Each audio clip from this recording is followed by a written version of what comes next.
আসসালামু আলাইকুম, welcome to my Facebook page and YouTube channel. আমরা যারা বিভিন্ন রকমের রাস্তায় বিভিন্ন রকমের বাইক চলতে দেখা যায় এবং বিভিন্ন মানুষ বিভিন্ন রকম বাইক চালায়। তো বাইকের আমরা এই বিভিন্ন বাইকের মধ্যে কারো বাইকের ড্রাম ব্রেক, আগের ব্রেকগুলা, কারো বাইকে হাইড্রোলিক ডিস্ক ব্রেক, কারো বাইকে আবার এবিএস ব্রেক। তো সব বাইকের ব্রেক ধরার নিয়ম তো এক না। এক বাইকে এক একভাবে আপনার ব্রেকটা ধরতে হবে। আপনি যদি সব বাইকে এক পদ্ধতিতে অবলম্বন করে ব্রেক ধরতে যান, তাহলে কিন্তু আপনি দুর্ঘটনার শিকার হতে পারেন।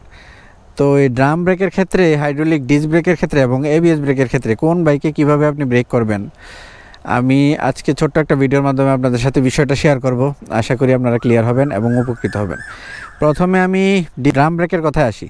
হ্যাঁ, ড্রাম ব্রেক আমাদের সুজুকি জিক্সার মনোটনের পিছনে ড্রাম ব্রেক দেওয়া আছে এখনও।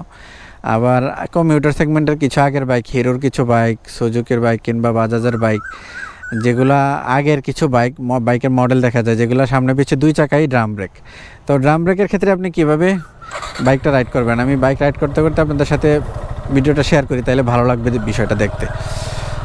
ড্রাম ব্রেকের ক্ষেত্রে আপনি যখন ব্রেক করবেন, ব্রেক করার সঠিক নিয়মটা আমি বলে দিই। ব্রেক করার সঠিক নিয়ম হলো, আপনি যখনই ব্রেক করবেন উইদাউট ক্লাসে আপনি থ্রোটলটা একটু কমিয়ে দিয়ে সামনে এবং পিছনের ব্রেক একসাথে ধরে আপনি ব্রেক করবেন। ব্রেক ধরার সঠিক নিয়মই হইলো আপনি দুই ব্রেক একসাথে করবেন। আপনি যে কোনো সামনের ব্রেক ধরবেন অথবা পিছনের ব্রেক ধরবেন, এটা কিন্তু ব্রেক করার সঠিক নিয়ম না। আপনি যদি দুই ব্রেক একসাথে ধরে আপনি বাইকটার গতিটা কমান, তাহলে আপনার ব্রেকিংটা সঠিক হবে এবং সঠিক জায়গায় আপনি ব্রেকটা থামাইতে পারবেন।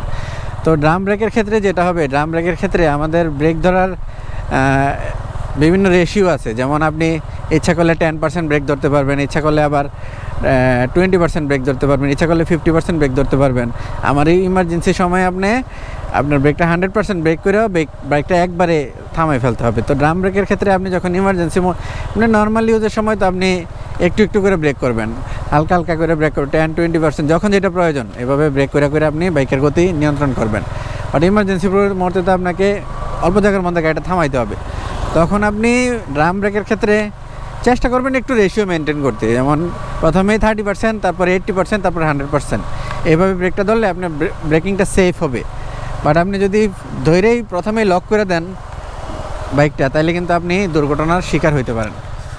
2 নম্বরে আসি হাইড্রোলিক ডিস্ক ব্রেকের ক্ষেত্রে। হাইড্রোলিক ডিস্ক ব্রেকটা ব্রেকিং কৌশলটা হলো সবচেয়ে মারাত্মক একটা ব্রেকিং টেকনিক। আপনি হাইড্রোলিক ডিস্ক ব্রেকে আপনি চাইলে খুব শর্ট জায়গার মধ্যে গাড়িটা থামাইতে পারবেন, আবার আপনি কিন্তু ওই শর্ট জায়গার মধ্যে গাড়ি থামাইতে যেয়ে আপনি অ্যাক্সিডেন্টেরও শিকার হতে পারেন। হাইড্রোলিক ডিস্ক ব্রেক একটু হিসাব নিকাশ করে ব্রেক করা লাগে। এবিএসের ক্ষেত্রে যেরকম তেমন একটা হিসাব নিকাশের প্রয়োজন নাই, এবং ড্রাম ব্রেকের ক্ষেত্রেও হিসাব নিকাশের তেমন একটা প্রয়োজন নাই। বাট হাইড্রোলিক ডিস্কে আপনি একটু হিসাব নিকাশ করে যদি ব্রেকটা না করেন, আপনি ইমার্জেন্সি মুহূর্তে কিন্তু আপনি দুর্ঘটনার শিকার হতে পারেন।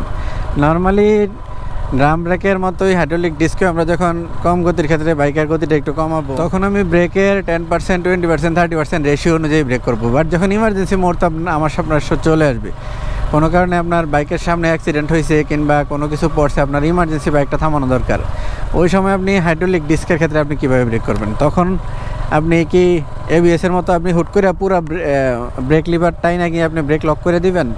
এটা কি সেফ হবে? এটা কিন্তু একদমই হাইড্রোলিক ডিস্কের ক্ষেত্রে এটা একদমই সেফ হবে না। আপনি হাইড্রোলিক ডিস্ক ব্রেকের ক্ষেত্রে আপনি যখন ব্রেক করবেন, আপনি তখন একটু রেশিও মেনটেন করে ব্রেকটা করতে হবে। আপনি তখন প্রথমেই 30%, 50%, 80%, 100%, এই সম্পূর্ণ কাজটা আপনি করতে 1 থেকে 1.5 সেকেন্ড সময় নেবেন। 1 থেকে 1.5 সেকেন্ড সময় নিয়ে আপনি ব্রেক করবেন। বাট আপনি যদি হুট করে একদম কোয়ার্টার সেকেন্ডের মধ্যে হুট করে পুরো ব্রেক লিভার আপনি চাইপা দেন, তাহলে কিন্তু আপনার বাইকের চাকা হাইড্রোলিক ডিস্ক যেটা হয়, ব্রেকিংটা যেভাবে হয়, চাকা কিন্তু একবার লক করে ফেলে। আপনি যখন উচ্চ গতিতে হুট করে চাকা ডাইরেক্ট লক করে ফেলবেন, আপনি কিন্তু পিছলে পড়ে যাবেন। আপনি পড়ে যাবেন, আপনি শুধু আপনার বাইকে পড়ে থাকবে, অথবা আপনি আপনার বাইক দুইজনই একসাথে পড়ে যাবেন। এরকম একটা দুর্ঘটনার কিন্তু শিকার হইতে পারেন আপনি যদি উচ্চ গতিতে হাইড্রোলিক ডিস্কের ক্ষেত্রে যদি আপনি এভাবে হুট করে ব্রেকটা লক করে দেন। এই জন্য হাইড্রোলিক ডিস্কের ক্ষেত্রে, ইমার্জেন্সি ব্রেকের ক্ষেত্রে, নর্মাল ব্রেকের ক্ষেত্রে কোনো সমস্যা নাই, বাট ইমার্জেন্সি ব্রেকের ক্ষেত্রে আপনি যখন হুট করে সামনে কিছু করে যাবে, ব্রেকটা যখন অল্প গতি খুব সামান্য সময়ের মধ্যে থামাইতে হবে, তখন আপনি চেষ্টা করবেন 1 থেকে 1.5 সেকেন্ড সময় নিয়ে রেশিও অনুযায়ী ব্রেকটা করতে।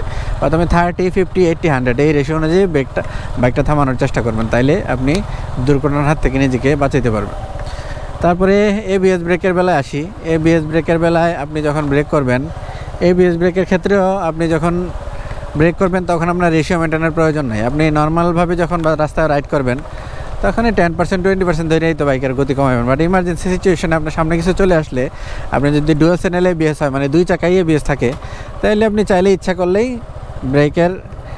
ব্রেক লিভারটা পায়ের ব্রেক লিভার এবং সামনের ব্রেক লিভার দুইটাই আপনি একদম হার্ড ব্রেক করে বাইকটা থামাইতে পারবেন, কোনো সমস্যা নেই। কারণ এবিএস ব্রেকটা যেভাবে হয়, এবিএস ব্রেকটা হয় 1 সেকেন্ডের মধ্যে। ব্রেক শুটা ডিস্কে আপনার 18 থেকে 20 বার ব্রেকটা ধরে ছাড়ে 1 সেকেন্ডের মধ্যে 18 থেকে 20 বার।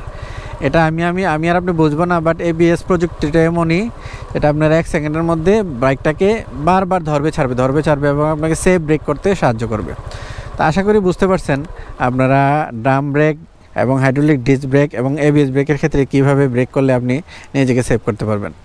তো ঠিক আছে, সবাই ভালো থাকেন। আজকের ভিডিও পর্যন্তই, আসবো অন্য কোনো ভিডিও নিয়ে অন্য কোনো সময়।